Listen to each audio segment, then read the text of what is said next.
Salam, salam jumpa kembali bersama saya dalam program Living Truth, kebenaran yang hidup. Saudara-saudara sekalian, pada kesempatan ini saya mengajak kita untuk tundukkan kepala sejenak sebelum kita menerima satu bagian atau beberapa bagian firman Tuhan yang akan menjadi topik pembahasan saya di dalam kesempatan ini. Mari kita berdoa. Terima kasih Tuhan Yesus atas anugerah-Mu. Saat ini kami bersyukur atas waktu yang terbaik dan kesempatan yang terbaik yang Tuhan berikan bagi kami. Kami rindu untuk dibekali, diberkati melalui penggalian-penggalian dan perenungan-perenungan firman-Mu. Dunia di mana kami hidup adalah dunia yang gelap, tetapi ketika kami berjalan dalam terang Tuhan, yaitu firman-Mu, maka kami tidak akan pernah tersandung karena kami dapat melihat dengan mata yang terang, dengan penglihatan yang jelas daripada Tuhan. Terpujilah Kristus Tuhan. Kami siap sedia menyambut firman-Mu dengan sukacita dalam nama Yesus. Haleluya. Amin. Saudara-saudara, salah seorang rekan saya pernah meminta saya untuk menyampaikan sebuah topik. Topiknya adalah berbicara tentang the law of attraction. Sekali lagi saya ulangi, topiknya adalah the law of attraction. Ini berbicara tentang hukum tarik-menarik. Saudara-saudara sekalian, hukum tarik-menarik ini memang agak berbeda dengan hukum magnetik. Karena hukum magnetik, saudara-saudara kita ketahui memiliki pengertian sesuatu yang sama ketika didekatkan akan terjadi tolak-menolak. Misalnya kutub U didekatkan dengan kutub U, maka akan terjadi tolak-menolak. Sementara hukum atau the law of attraction itu menekankan tentang sesuatu yang sama akan menarik hal yang sama pula. Makanya disebut hukum tarik-menarik. Saudara-saudara, penting harus kita pahami konsep ataupun gagasan dari the law of attraction, sehingga kekristenan kita tidak akan pernah salah kaprah atau tidak akan pernah terlibat dalam sebuah upaya atau strategi setan untuk menyesatkan kita. Sebab bagi pencetus dan juga penggagas dari the law of attraction ini, mereka menekankan seolah-olah gagasan-gagasan dari the law of attraction, hukum tarik-menarik ini, memiliki muatan yang sama dengan kitab suci, Alkitab. Yang artinya bagi mereka bahwa ini tidak bertentangan dengan iman Kristen. Tetapi saya ingin sampaikan kepada saudara hal-hal utama dari gagasan atau konsep LOA yang kita singkat dari the law of attraction ini, kita sebut dengan LOA, hukum tarik-menarik. Pertama, gagasan mereka tentang hukum tarik-menarik adalah bahwa manusia itu memiliki kekuatan. Kekuatannya itu justru bersumber dari pikiran manusia. Jadi menurut konsep atau gagasan LOA, the law of attraction, manusia tidak menyadari adanya kekuatan dalam dirinya. Dan kekuatan ini ternyata bersumber dari pikiran manusia. Jadi bagi mereka, pikiran manusia merupakan penentu nasib, keadaan hidup, kenyataan hidup seseorang. Bahkan takdir hidup seseorang ditentukan oleh manusia itu sendiri. Karena menitik beratkan pada aspek berpikir. Jadi karena pikiran memiliki daya atau kekuatan, maka manusia bisa menentukan apa saja yang terjadi dalam hidupnya, tergantung apa yang dia pikirkan. Nah, saudara-saudara, konsep LOA tentang manusia dan alam semesta itu berbicara begini, bahwa apa saja yang kita pikirkan akan direspon oleh energi alam semesta atau energi supranatural. Itu jelas sekali dalam sebutan atau ajaran mereka, terutama para penggiat yang menghidupi prinsip atau konsep hukum LOA. Mereka bisa mengkhotbahkan hal ini dengan tegas bahwa pikiran kita memiliki kemampuan untuk memanipulasi, memanfaatkan energi yang ada di alam semesta. Jadi ketika saya berpikir saya sehat, maka energi atau kekuatan yang ada di alam semesta itu akan ditarik oleh kekuatan pikiran saya. Dengan berpikir sehat, maka saya jadi sehat karena energi yang disediakan oleh alam semesta itu akan ditarik masuk ke dalam tubuh saya. Itu manusia dengan alam semesta hubungannya. Bagaimana dengan manusia hubungannya dengan kekayaan serta kesehatan? Konsep law atau the law of attraction menyatakan begini. Jika Anda berpikir sehat, maka Anda pasti sehat. Jika Anda berpikir sakit, maka Anda pasti sakit. Sebetulnya saudara-saudara, jika kita teliti sejenak, kelihatannya ada sedikit benar. Karena ilmu kesehatan atau kedokteran memaparkan bahwa ketika kita berpikir terus-menerus tentang sesuatu yang buruk berkaitan dengan kesehatan kita, maka yang kita pikirkan itu akan terjadi pada diri kita. Jadi dalam tingkatan stres tertentu atau depresi, maka seseorang yang tadinya sehat bisa jadi sakit. Saya tertarik dengan obrolan Pak Gilbert dan juga seorang Komjen Dharma Pongrekum dalam sebuah kanal YouTube yang pernah diunggah dan diakses oleh gereja-gereja, termasuk saya juga sudah menontonnya, menyaksikannya, bahwa Tuhan memang sudah mendesain tubuh kita sedemikian rupa. Ketika kita berkata saya lemah, maka hormon yang ada dalam tubuh kita itu akan bekerja tidak sesuai pada tempatnya, sehingga kita merasa terganggu dan kita menjadi orang lemah. Sementara ketika kita berkata saya kuat, pada saat itu kita menjadi kuat. Kenapa? Karena tubuh kita sudah didesain sedemikian rupa. Tuhan yang mendesain kita, tubuh kita sedemikian rupa sehingga hormon-hormon kita itu akan bekerja atau terstimulasi sehingga kita menjadi kuat.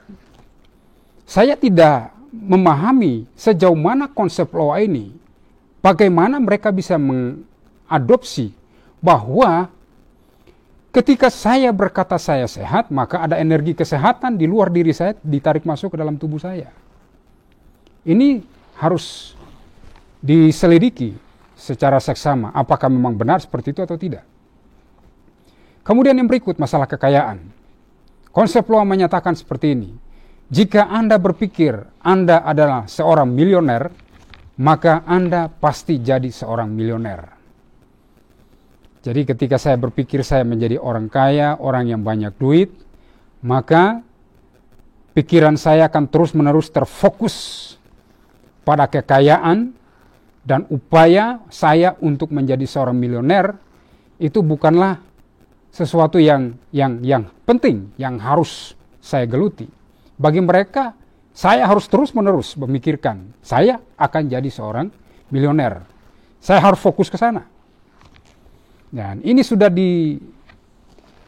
disebarluaskan konsep tentang law atau the law of attraction melalui sebuah film yang judulnya The Secret, Rahasia. Juga buku yang berjudul sama dengan film tersebut dikarang oleh seorang penulis bernama Rhonda Byrne.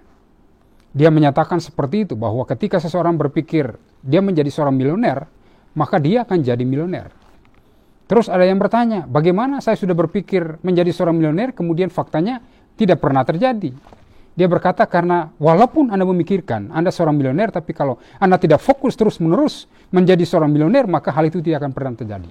Jadi saudara-saudara, the law of attraction lebih menitik beratkan pada aspek berpikir manusia. Segala sesuatu bersifat self-centris. Semua berpusat pada diri sendiri. Jadi, semuanya tergantung pada apa yang kita pikirkan. Bukan lagi apa kata Tuhan dan apa kata firman. Ini yang jadi masalah bagi saya. Saya tidak tahu dengan rekan-rekan yang lain apakah pernah mendengar khotbah The Law of Attraction dari para pengagum dan juga orang-orang yang menyatakan bahwa saya sudah menghidupi prinsip The Law of Attraction dan saya sudah menikmati akibat-akibat dari prinsip itu. Saya tidak tahu. Tetapi yang saya tahu adalah bahwa ajaran Alkitab tidak mengajarkan demikian. Walaupun saudara-saudara ada di antara mereka yang memberikan gagasan, misalnya dalam Markus pasal 11 ayat yang ke-24 mengatakan, Karena itu aku berkata kepadamu, ini kata-kata Tuhan Yesus sendiri ya, apa saja yang kamu minta dan doakan, percayalah bahwa kamu telah menerimanya, maka hal itu akan diberikan kepadamu. Bagi mereka, ayat ini mengandung unsur loa, the law of attraction. Karena apa yang saya minta, apa yang diminta, jika diyakini sudah diterima, maka hal itu akan terjadi.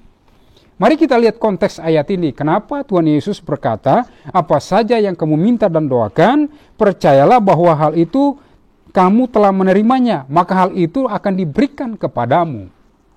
Saudara-saudara sekalian, konteks ayat ini berbicara tentang peristiwa Yesus mengutuk sebuah pohon ara yang letaknya ada di pinggir jalan, tepatnya di kota Yerusalem, di sebuah bukit yang bernama Bukit Zaitun. Nah, saudara-saudara, Yesus berkata bahwa kalau kamu punya iman, kamu tidak bimbang, aku berkata kepadamu bahwa kamu dapat berkata kepada gunung ini, maksudnya pada Bukit Zaitun itu, tercampaklah ke dalam laut, asal tidak bimbang hatinya tetapi percaya bahwa hal apa yang dikatakannya akan terjadi, maka hal itu akan terjadi baginya. Jadi Tuhan Yesus tidak menekankan tentang kekuatan pikiran dalam teks ini. Jadi jangan salah, saudara-saudara. Yang ditekankan oleh Tuhan Yesus adalah masalah iman. Aspek iman itu, saudara-saudara, lebih tinggi daripada aspek berpikir kita. Walaupun dalam iman itu sendiri ada unsur berpikir, ada unsur intelektual. Karena iman juga berbicara tentang persetujuan akali kita. Kita mengakui Tuhan, kita mengakui keberadaan Tuhan melalui pikiran. Tetapi ayat ini, saudara-saudara, tidak menekankan tentang kekuatan pikiran, tapi bagaimana kita percaya kepada Allah, dan Allah akan bertindak dalam kuasanya, dalam kekuatannya, untuk menggenapkan apa yang kita minta, apa yang kita doakan. Bukan energi universal, bukan kekuatan supranatural yang tersedia di alam semesta, tetapi ini lebih ditonjolkan atau lebih tepat diterjemahkan sebagai kuasa Tuhan. The power of God yang akan kita alami ketika kita beriman atau sungguh-sungguh percaya kepada Tuhan. Jadi bukan the power of mind dalam teks ini. Kemudian saudara-saudara, konsep loa tentang Tuhan itu mereka menyatakan seperti ini. Bahwa pikiran kita juga mempunyai kekuatan untuk mempengaruhi Tuhan dan kedaulatannya. Karena bagi mereka Tuhan itu dalam konsep atau prinsip panteistik. Segala sesuatu yang ada di sekitar kita juga memiliki nilai sama dengan Tuhan. Karena tadi saudara-saudara saya sudah memaparkan bahwa konsep loa yang paling utama adalah self-centris. Segala sesuatu itu ditentukan oleh diri kita sendiri, oleh kekuatan pikiran kita. Jadi tidak perlu lagi bergantung kepada kuasa Tuhan. Jadi dalam konsep ini saudara-saudara, karena kita mempunyai kekuatan pikiran, maka seolah-olah Tuhan tidak diperlukan lagi. Dan ini sungguh-sungguh sangat berbahaya. Karena kita berkata dalam Yeremia pasal yang ke-17 ayat yang ke-5 bahwa terkutuklah orang yang mengandalkan manusia, yang mengandalkan kekuatannya. Termasuk di dalamnya ada unsur pikiran. Kalau kita berkata pikiran kita mempunyai kekuatan untuk menciptakan masa depan kita dan keadaan kita. Kita menjadi orang kaya, menjadi orang yang sehat, orang yang bahagia, tergantung kekuatan pikiran kita. Ini adalah hal yang salah. Salah total jika ditinjau dari prinsip Alkitab. Yang kedua, saya ingin tunjukkan dalam teks yang berikut. Kitab suci kita, Matius pasal yang ke-8, ayat yang ke-5 hingga ayat yang ke-13. Tapi saya tidak bacakan seluruhnya teks ini. Saudara bisa baca sendiri. Di dalamnya saudara-saudara berisikan kisah tentang Yesus menyembuhkan hamba seorang perwira yang ada di Kapernaum. Begini ceritanya. Ketika Yesus datang di kota Kapernaum, maka ada seorang perwira pasukan Romawi datang kepada Tuhan Yesus. Dan berkata, Tuhan atau Tuhan, tolong sembuhkanlah hambaku karena dia sedang sakit dan dia sangat menderita. Yesus berkata kepadanya, ya aku akan datang menyembuhkan dia. Tetapi seanehnya si perwira ini berkata kepada Tuhan Yesus, Tuhan, tidak perlu datang ke rumahku. Aku tidak layak menerima Tuhan di dalam rumahku. Katakan saja, maka hambaku yang terbaring sakit di rumahku itu akan sembuh. Katakan saja dari sini. Itu teks aslinya menyatakan seperti itu. Katakan saja dari sini, tidak perlu datang ke rumahku. Bagi orang-orang yang menganut konsep atau teologi Loa, the law of attraction, mereka berkata ini juga prinsip Loa. Tidak, saudara-saudara. Dengan tegas saya menyatakan tidak, sebab yang dipuji oleh Tuhan Yesus terhadap perwira Kapernaum ini adalah pada ayat yang ke-10. Setelah Yesus mendengar hal itu, heranlah ia dan berkata kepada mereka yang mengikutinya, aku berkata kepadamu sesungguhnya iman sebesar ini tidak pernah aku jumpai pada seorang pun di antara orang Israel. Mungkin orang-orang yang menganut konsep Loa akan berkatakan, sebelum dia bertemu Yesus tentu dia sudah punya pikiran. Ya betul, saudara-saudara. Kita manusia terdiri dari roh, jiwa, dan tubuh. Di dalam tubuh jasmani kita ini ada roh dan jiwa. Jiwa itu ada unsur pikiran, perasaan, kehendak. Roh itu intuisi kita, bagian terdalam dari diri kita. Tapi jangan lupa saudara-saudara, ketika saudara memikirkan tentang Tuhan, maka yang utamanya bukan masalah pikiran saja. Tapi seluruh unsur kehidupan kita itu, roh dan juga jiwa kita bekerja di sana. Jadi bukan kekuatan pikiran si perwira, tapi imannya dia. Alkitab berkata seperti itu. Bagaimana imannya dia ini? Dia jelaskan, dia bilang begini, tidak perlu datang ke rumahku. Cukup katakan saja sebab aku ini juga seorang bawahan. Aku mungkin berpangkat kapten, dia seorang bawahan. Di atas dia ada jenderal. Dia berkata, kalau pimpinanku, atasanku berkata, kamu harus pergi, maka saya pergi. Juga sebaliknya, di bawah saya ada prajurit. Kalau saya berkata kepada mereka, kerjakan ini, pergilah, maka mereka lakukan. Dan Yesus berkata, aku heran. Orang ini punya iman yang hebat. Kenapa? Karena imannya dia, saudara-saudara, menonjolkan dua hal. Pertama, iman yang dimiliki perwira Kapernaum itu menjelaskan kepada kita tentang hal yang pertama, yakni dia mengenal siapa dirinya. Dengan tegas dia berkata, aku tidak layak menerima Tuhan di dalam rumahku. Dia melihat dirinya begitu tidak layak, tidak sempurnanya dia di hadapan Tuhan. Dan ini bagian dari iman. Mengenali diri sendiri itu juga bagian dari iman. Kemudian saudara-saudara, yang kedua adalah dia mengenal siapa sesungguhnya Yesus Kristus. Karena itu Alkitab berkata, Yesus tidak menjumpai iman sebesar ini sekalipun di antara orang Israel. Orang Israel tidak mengenal Yesus sebagaimana seharusnya. Keberadaan Yesus yang sesungguhnya yang harus diterima. Tapi perwira Kapernaum ini percaya. Kenapa? Karena dia kenal Yesus secara utuh, secara lengkap. Bahwa otoritas Yesus, kuasa Yesus adalah kuasa yang tertinggi atas segala kuasa di muka bumi ini. Itu yang kedua. Kemudian yang ketiga dalam Ibrani pasal yang ke-11. Ibrani 11 ayat yang ke-19. Alkitab menyatakan seperti ini. Karena ia berpikir bahwa Allah berkuasa membangkitkan orang-orang sekalipun dari antara orang mati, dan dari sana ia akan seakan-akan telah menerimanya kembali. Teks ini berbicara tentang apa? Abraham berpikir bahwa Allah berkuasa membangkitkan orang-orang sekalipun orang itu sudah mati.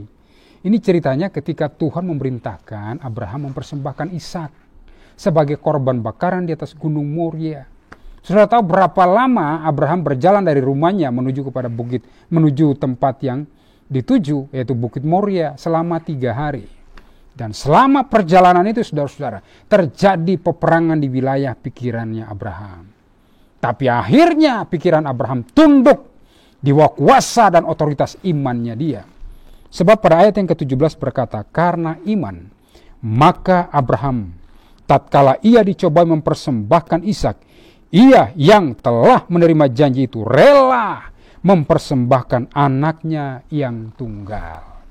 Jadi bukan kekuatan pikirannya Abraham, tetapi kekuatan iman Abraham yang memampukan dia untuk rela mempersembahkan anaknya Ishak kepada Tuhan. Nah, saudara pernah ingatkah saudara dalam percakapan Abraham dengan anaknya? Anaknya bertanya si Ishak ini, Bapak, Di sini sudah ada kayu, sini ada api untuk korban bakaran. Di manakah domba untuk korban bakaran itu? Abraham menjawab singkat, simple, dia berkata, Tuhan akan menyediakan korban bakaran baginya. Itu bahasa iman. Jadi pikiran di sini bukan pikiran positif yang berdiri sendiri terlepas dari konsep iman, tidak. Abraham bisa berpikir positif karena apa? Dia telah percaya kepada Tuhan. Kejadian pasal 15 ayat yang ke-6 berkata, lalu percayalah Abraham kepada Allah, maka Allah memperhitungkan hal itu kepadanya sebagai kebenaran. Itu puluhan tahun yang lalu, Abraham telah menaruh percaya kepada Tuhan. Dan pikiran serta perasaan Abraham, seluruh tindak tanduk Abraham itu tunduk pada kuasa iman. Iman itu bicara tentang keyakinan yang sungguh-sungguh kepada Tuhan. Tidak lagi bersandar kepada kekuatan diri sendiri, termasuk di dalamnya kekuatan pikiran kita yang kita andalkan, sehingga pikiran kita menentukan nasib kita. Penganut konsep Loa menyatakan bahwa Abraham hidup dalam konsep Loa. Saya nyatakan tidak. Abraham hidup dalam prinsip iman yang sejati.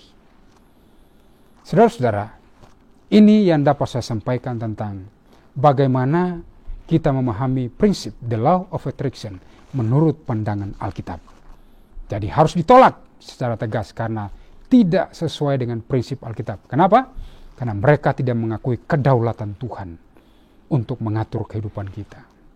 Mereka tidak mengakui bahwa Allah adalah seorang raja, pemerintah yang berdaulat atas seluruh jalannya sejarah dunia ini, termasuk kita di dalamnya. Dan konsep Loa juga bisa menyebabkan kita memposisikan Tuhan dalam tanda petik. Tuhan bisa pensiun. Karena yang bekerja adalah kekuatan pikiran kita. Saudara-saudara, Mazmur 127 berkata, sia-sialah usaha orang yang membangun rumah kalau bukan Tuhan bangun rumah. Sia-sialah usaha pengawal yang mengawal kota jika bukan Tuhan yang mengawalnya. Dari sini kita ketahui bahwa Tuhan adalah pengatur kehidupan kita. Dia penentu jalannya sejarah hidup kita. Kiranya kita diberi pemahaman yang benar bahwa konsep Loa tidak alkitabiah. Saya tawarkan saudara hidup sesuai dengan apa kata Alkitab. Puji Tuhan. Tuhan Yesus memberkati kita. Mari kita berdoa. Tuhan, hamba berdoa kiranya umat-Mu dan anak-anak-Mu diberkati, dibekali dengan firman yang telah hamba beritakan saat ini. Di dalam nama Tuhan Yesus Kristus kami berdoa dan mengucap syukur. Haleluya. Amin.